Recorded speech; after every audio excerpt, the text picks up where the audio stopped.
আমরা অক্টাল থেকে ডেসিমেলে রূপান্তর করব। হ্যাঁ, অক্টাল থেকে ডেসিমেলে রূপান্তর করার নিয়ম হচ্ছে, এখানে বেজ আছে কত 8, তাহলে এখানে এই অক্টাল মানটাকে বেজ দিয়ে আমাদের গুণ দিতে হবে, তাহলে আমাদের ডেসিমেল মান বের হবে।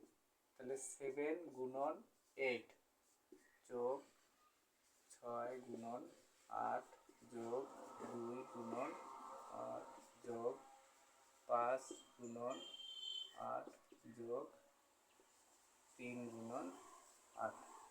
তাহলে এখানে পয়েন্ট কত 5 এর কাছে।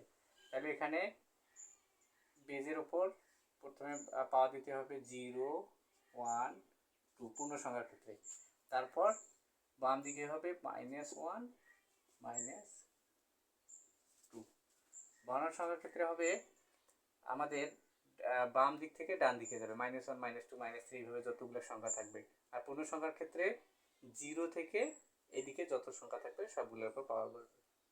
তাহলে 7 গুণ 8 এর উপর 2 মানে 2টে 8, 2টে 8 গুণ করলে হয় 8 টা 64 যোগ 6 গুণন 8 এর উপর 1 মানে 1টা 8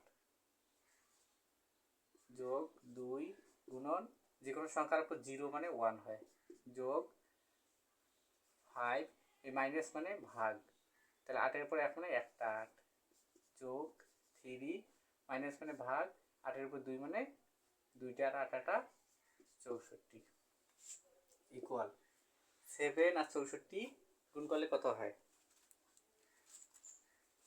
448 যোগ 6 48।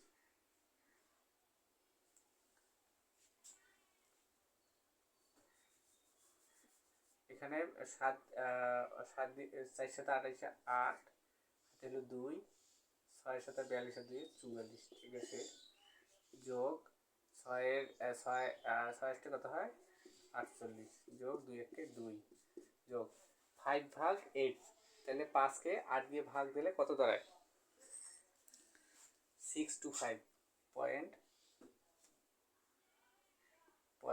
.625 যোগ আবার 3 কে 64 দিয়ে ভাগ দিলে কত হয় 0.6825 .0604625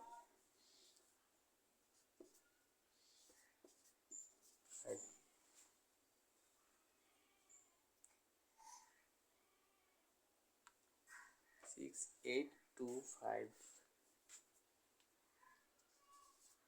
এটা ক্যালকুলেটরে হিসাব করে নিতে হবে। 3 কে 64 দিয়ে ভাগ দিলে আমাদের এটা বাইর হয়। তাহলে এখন এটা আমরা যোগ দিই, 8 আর 2 এ 10, 10 আর 8 18, 8 হাতে হলো 1, 1 আছে 5, 5 আছে 9, তারপর 4 পয়েন্ট। এখন এই 6